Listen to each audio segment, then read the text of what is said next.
Hi everybody, this is Sohail Khan, known as the joint venture expert and eight-figure business mentor. And originally we were supposed to be doing this interview on Facebook Live, but we've come across some technical issues there. So we're going to be running the interview here via GoToWebinar. And for those of you who joined us live, thank you very much for that. And I'm really excited today because I want to sort of touch upon the topic of joint ventures and why I always go on about joint ventures, why they're one of the greatest marketing strategies that you can use. And also, as you know, I've been training a whole bunch of joint venture specialists over the last couple of years, and recently, actually a few months ago, I sold my consulting and training bootcamp business for eight figures.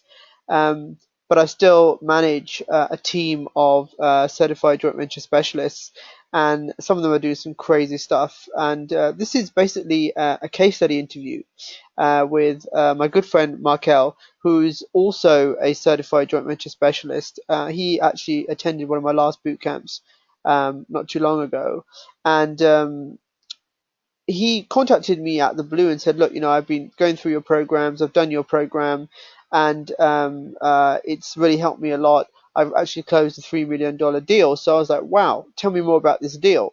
So the more I heard about this deal, and I thought this is very, very unique. I want to bring this to everyone, and I want a lot of people to actually listen to what Marco has to say about his experience of being a certified joint venture specialist and how doing joint ventures has really opened up his whole world when it comes to business.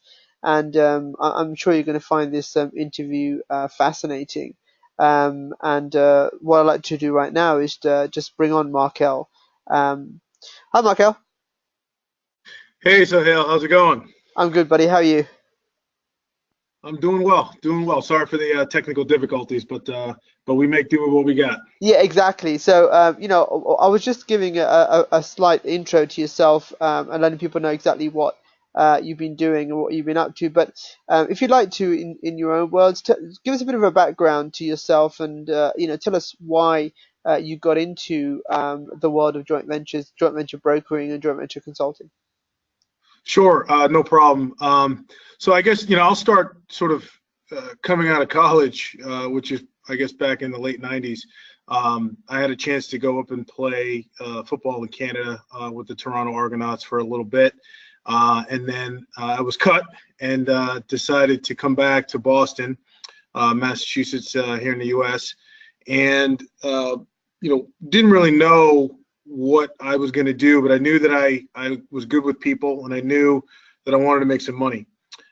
So I got into just sales. I thought, hey, okay, this is something that I know that I can do. And so I spent probably the majority of my career in the IT consulting business, really as a business development professional, selling large scale implementations for software. And probably after about 7 or 8 years, I was really more interested in doing something entrepreneurial, and sort of real estate really piqued my interest. And this is sort of the run up of in sort of the mid 2000s. Everybody who was in real estate was doing well, whether it was residential or commercial. And so soon as of course I jump in to that space, things kind of take a turn for the worse. In late 2007, 2008, and the world sort of dropped in with commercial real estate, and so there was a lot of turmoil and a lot of issues there. So I decided to sort of not go in that direction on the investment side, and I really wanted to, I decided to go on the broker side. So I, became a commercial real estate broker Well, in Marco, 2000. I just wanted to if you don't mind me, just Sure. mentioning that yes, 2008 was a pivotal time for a lot of us. I mean, that's what you went through, and if a lot of people know, 2008 was when I lost everything. I went from being a multimillionaire totally broke, and like you, I started going down to the route of brokering as well. So that's quite interesting to hear that. But again, carry on. Thank you. Yeah, no problem. And that's the one thing about any sort of business model or any sort of economy, is that when you're in the brokering world, when you know how to connect the dots there, when the market's good, you can get things done. When the market's bad, you can get things done. And so that was sort of one of the reasons that I made that change into the real estate brokerage world. And even doing that, I mean, which was great. It's a really good business. It's the market started turning around. We were getting some things done, but I still wanted to do something more entrepreneurial on my side, and the things that I wanted to do. And I was always, sort of intrigued with putting people together, adding value, being a connector. That's something that I've always done. And so I started doing some searching one day. The broadcast is now starting. All attendees are in listen-only mode.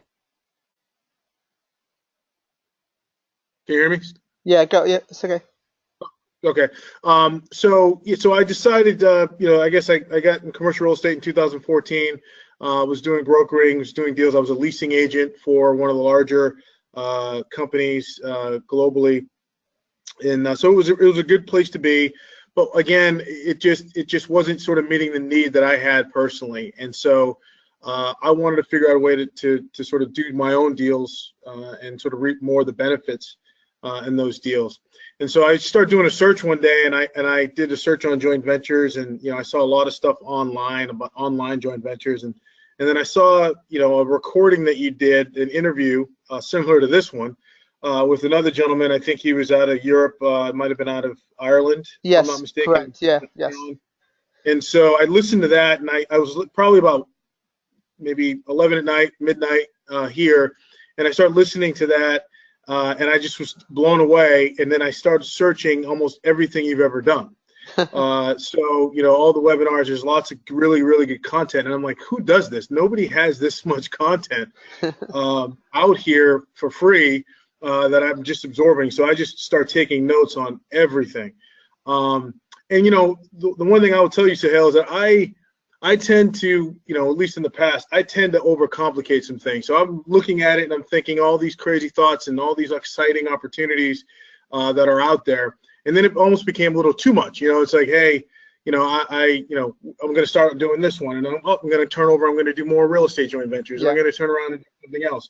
So I wanted to that was just sort of one thing that was sort of difficult to overcome. And so I reached out again, and that's when we got, I think you gave me an option. You said, well, you can come to a boot camp, or you had a home study course. Correct, yes. And I said, at this point, the home study course makes more sense.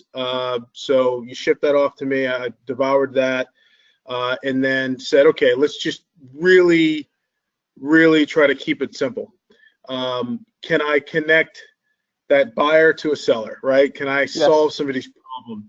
And I started to look at my current assets, right? My current relationships, and I didn't want to reinvent the wheel. What could I do? And fortunately, I had just spoken to a good friend of mine who I grew up with, who was a solar developer, and he was an attorney, and then decided to do his own projects in solar development here in Massachusetts, which is a great state to do solar projects because of the tax credits. Not every state is a good place. And so I just sat down and asked him. I said, hey, Todd, what are you looking for? What do you need? And he pretty explained that at this stage he was just looking for industrial rooftops, right? Big industrial, 100,000 square foot plus distribution centers and warehouses. And so I said, okay. So because of my experience in real estate, I started making some calls to my relationships, folks that were investing in these types of properties. And it took a while, actually. We probably had, I set up, I'll call it a good 7 or 8 meetings with different groups, different buildings, different ownership groups. And, what we found that there were a lot of complications. So on one end, some developers or owners would not, they just didn't really find that there was enough value for them to have you put, solar panels on top of their rooftops. Yep. So other projects that were, other opportunities were good, but instead we realized that you couldn't, structurally put panels up there and worry about the snow, right? We get tough winters here in Boston sometimes. So, with that, you couldn't, put panels on top of that building. So we sort of went through several stages of trying to get this done. I was wondering if it was ever going to happen. And then finally, one of my mentors, they had started their own firm and they were investing in industrial buildings. And so I set up a meeting for us to go and talk to those guys just about the program. This is about, here's what we do, here's how we do it. So it was really simple. It wasn't a complicated situation. It wasn't a complicated sell. It was literally just, hey, here's what we can do. Here's the revenue that would generate. It's not going to interfere with your current operations of the building. It's dead space on the top. As a matter of fact, we actually gave them an option to replace their roof, which costs about $500,000 US. Basically, sat down and had a series of conversations to figure out what the next steps were going to be, and they ultimately made a decision to do it.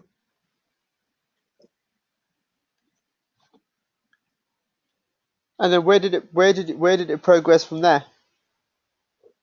So from there, it probably took, the one thing about it's very similar to a real estate development, is that it takes a long time. You've got to get approvals, you've got to get regulators, the utilities.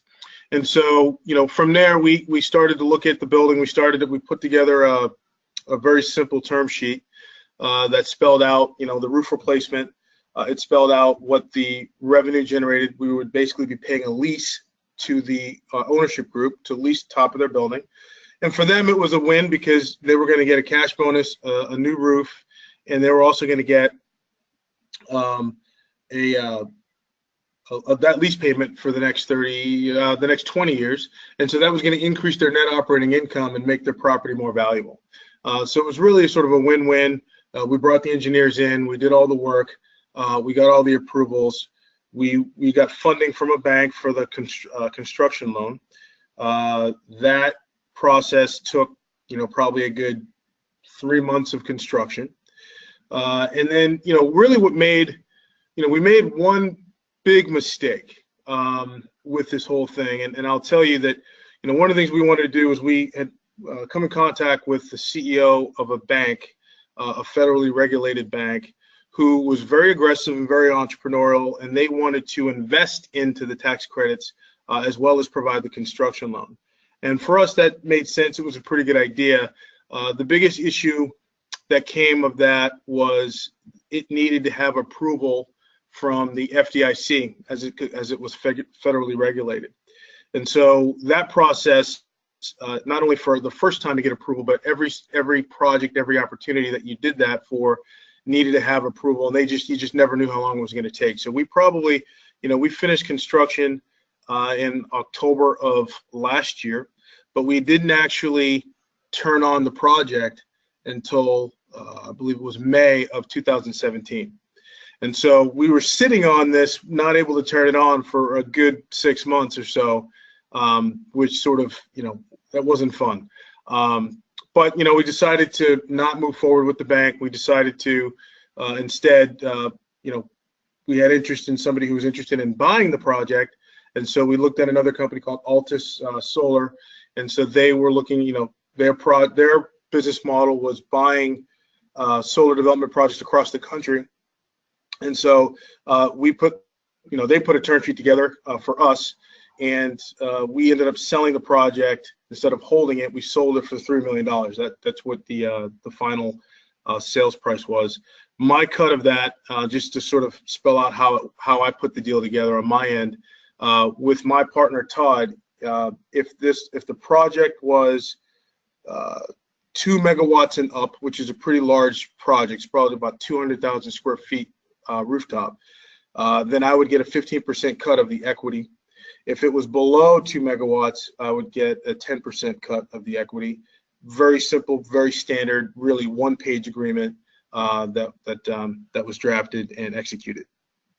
Brilliant. And as joint venture brokers, when we're doing deals like this, 15% is the sort of average commission that we get from doing these large deals. And you've got to think about when you've got a couple of $1 million and you're doing deals at that level, 15% of a couple of $1 million is a lot. So that's really, really, really cool. So this is good. So as a certified joint venture specialist with the skills of consulting and brokering, you basically took your skills and you basically got all these components and you brought them all together as the broker or as the guy leading the project. And then obviously you ended up flipping that project to someone else for close to $3 million. So that's pretty cool. I think this is an asset-based JV joint venture. It's something that I always say to people. People think that joint ventures are all about online and doing mailings to lists and emailing each other's lists. No, it goes beyond that. And something that we do as a group is we try and focus on the larger sort of offline joint ventures in the real world, because that basically is where the $1 million plus deals happen, right? Absolutely. And it's a process, right? It's not something that it's not very quick in many ways. But I think the most important thing that I realize is that we all have connections. We all have people that have problems, and when you really train your mind to think, how do I solve someone's problem, keeping an eye and ear open for those opportunities. I mean, I really think the sky's the limit. And, I think, we're sort of limited by our own imagination, right? So, when I thought of, did I think it was going to be a $3 million project? No, but I did know that, very similar to any sort of real estate, any sort of hard asset, that was valuable and that was generating revenue, that the value could be a lot higher. And so instead of doing the smaller deals that I've seen some folks do here and there, I really decided to go a little bit bigger just because, it takes the same amount of effort in many ways. Exactly, and I always say that. I say, you know what, you can start with a small deal, or you can start with a big deal, but it takes the same amount of energy and the same amount of effort. This is why I really prefer doing the bigger deals, and that's where really the big money is. So, give me a couple of takeaways that you got from, attending my program and becoming certified. How did that help you go out there and be more, involved and dynamic in what you're doing now as a joint venture specialist? Sure. No, I mean, I tell you, above all, I mean, I think it's just confidence and the relationships in the community. It's a lot different. I started off with the home study course, which was, again, very good content. And I was able to sort of get started with the process. But there was nothing like actually being on site. There was nothing like, being in the room with the other JV brokers, specialists, being able to talk through, some of the questions, because there's some, sometimes little nuances of, how you're searching for these deals, what are the tips and tricks. And so to me, that was probably one of the biggest takeaways, is just the relationship of the folks that we built in the room. And then really the community ongoing, throwing ideas out. I mean, I just get a lot of information just by going and listening to the calls that you put on a weekly basis. That's really second to none. I don't know many folks that are sort of have put the time and energy and effort into building that community and then consistently adding value to it, right? I mean, how many of us have gone on and acquired courses and home study programs and boot camps and then never really hear from the instructor again? So for me, that was a big takeaway. I'm still sort of going through some stuff. I'm looking at my business now as both online and offline. I think the offline opportunities take a lot longer, and they're great, obviously. But I think there's still some opportunities to do some things online as well, and so that's something that I'm pursuing. But and that's just because, again, this project took me about 18 months to get completed and paid. And again, that's not bad. It was a great paycheck, and it was it was great. But I want something a little bit more consistent from a cash flow perspective, and I want to stack sort of multiple streams in that regard. So I think that there's a countless amounts of content and stuff out there for folks, but I really thought that the community, being part of this community, is probably the most valuable that I've been able to take valuable takeaways from going and attending the boot camp. Yeah, that's one of the things I always do. With all my students and everyone who participates in any of my programs, we have an ongoing mentoring community, actually a private mastermind, and I'm always active in that. Even after selling my business in August for 8 figures, I'm still actively, involved in helping a lot of the joint venture specialists in that community, and it's something that I really enjoy doing. And I know I'm still involved in a couple of major projects that I'm working on. A lot less than I was before, but there's so much potential out there. It's actually unbelievable. So any closing points, Markel, you wanna make for people listening in on this interview? Yeah, I think what I would really encourage everyone to do that really wants to take this business, for themselves to the next level, is really truly take stock in, your current network, your current assets, both digital assets, both hard assets, any lists that you have developed, any relationships that you have, and start reaching out to those folks, figuring out ways to help them, asking them, what are they looking to do? What are they looking for? What can be impactful in their life or their business, and just start listening to that information, writing it down, getting it into your own database, and then obviously keep an eye and ear open and bring those people together, because I think that's the fastest way to start, is truly look at anybody that runs a business, anyone that has a list, right? We talk about the Yes. distribution channel as sort of the one of the faster ways to sort of get going, and then match up some other product or service that meets that need. And so don't overcomplicate it. Really take stock in your personal connections, and really the affirmations. I think every day, just you're going to do $1 million deal, or you're going to do a $5 million deal, and then start hanging around the folks that are in that world. So that would be my takeaways, my parting gifts. Brilliant, brilliant. And you're right. We have several different avenues that we all go down in the group. Some of us are like to be joint venture consultants. Some of us like to be joint venture brokers. Some of us like to be deal makers. But now I've amalgamated all those skills into one specialist certification, which is now the Certified Joint Venture Specialist certification. And Marco, Yep. before we go, I know we've spoken recently, and you were talking about working on another big deal. Is there another big deal in the pipeline? Yeah, sorry, I forgot so the beauty of getting one done, right, is that you start to get some attention. And so there's a couple of others that we've been having conversations with, but with the same ownership group that we did the first project with. They wanted to do another project with another property, and so there's really a two-pronged approach to it. They have a rooftop that we're going to look to put panels on there, and then there's covered parking, which is really sort of a benefit to folks that park there, but it's just covered parking, and it allows us to put actually more panels there to make the project bigger. So it's going to be over a 2-megawatt project. We have a term sheet in front of them right now. We've kind of gone back and forth a little bit. This ownership group is actually looking to be a part owner in this project as well, so it's a little bit different instead of just selling it off. And so yeah, so that having the one done, this one it's on its way, and hopefully we start construction on it probably in the next month and a half. Worst case scenario, I think it'd probably be January, February, and then it's really about 3 months construction. So again, it takes a while, but it's a larger project, larger opportunity. Brilliant. I'm really excited about that. Looking forward to hearing more about that in our private mastermind group. Marco, it's been a pleasure. Thank you very much for your time, and I hope to speak to you very soon. You got it, my friend. Thank you.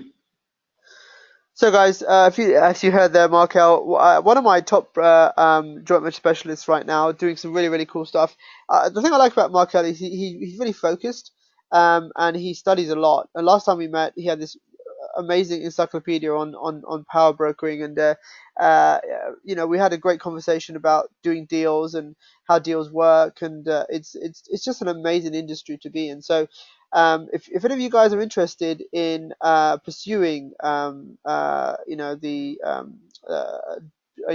terms of the joint venture world, whether it's joint venture brokering, joint venture consulting, or deal making, and if you're interested in my upcoming Certified Joint Venture Specialist program, which combines actually all three of my certifications now under one certification, so no longer you have to pay for 3 separate boot camps. It's going to be one program which will be an online live program.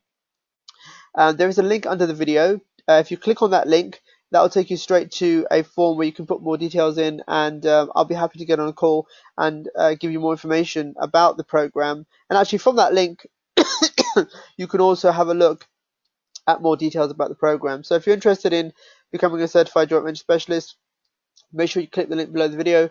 And again, it's been a pleasure. I hope you enjoyed the interview and the case study. Thank you. Take care. Bye-bye.